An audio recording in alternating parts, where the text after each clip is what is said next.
काय बनवताय? फणसाची पूस भाजी. हे पूस भाजीचं फणस आहे, गावानं आणलंय. तर ते त्याला कापून घेतो.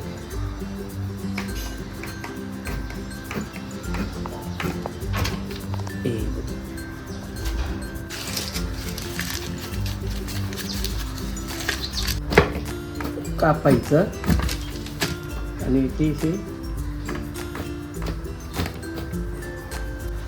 हे असे कापून घ्यायचं. त्याची मागचा भाग आहे ना तो काढून टाकायचा. हे असं.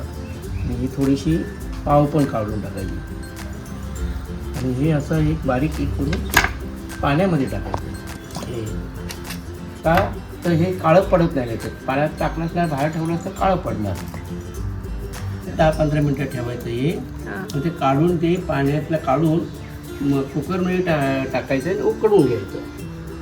तर ते ह्याच्यामध्ये टाकतो कुकरमध्ये उकडायसाठी.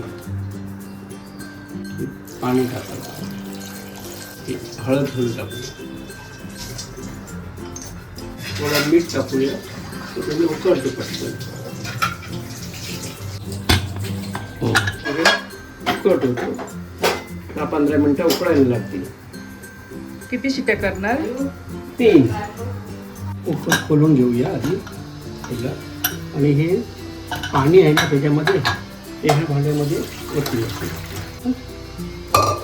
हे झाल्यानंतर पाणी निचळलं की मग काय करूया, ह्या ताटामध्ये काढूया.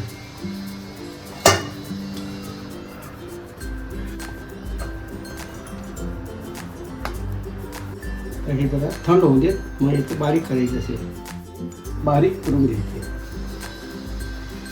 मालवणी लोक अगदी हमखास बनवणार पूस भाजी म्हणून. त्याच्यानंतर मग फणस तयार होतात. असं वाटलं झाड ना चांगलं.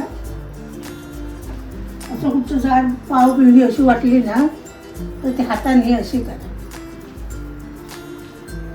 अशी एखादी वाटली जास्त नाही, कुठेतरी अशी देवा.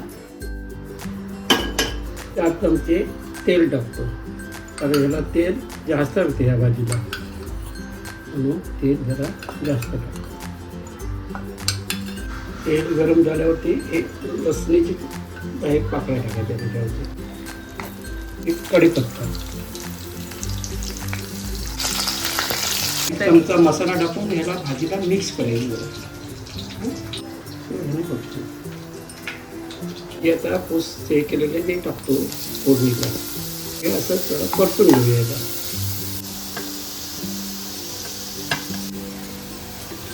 पहिला आपण टाकलं होतं मीठ थोडं ना, म्हणून आपण थोडंसं टाकून घेऊ.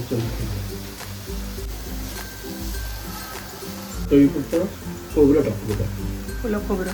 ओलं खोबरं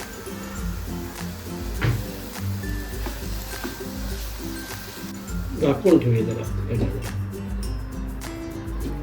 आली भाजी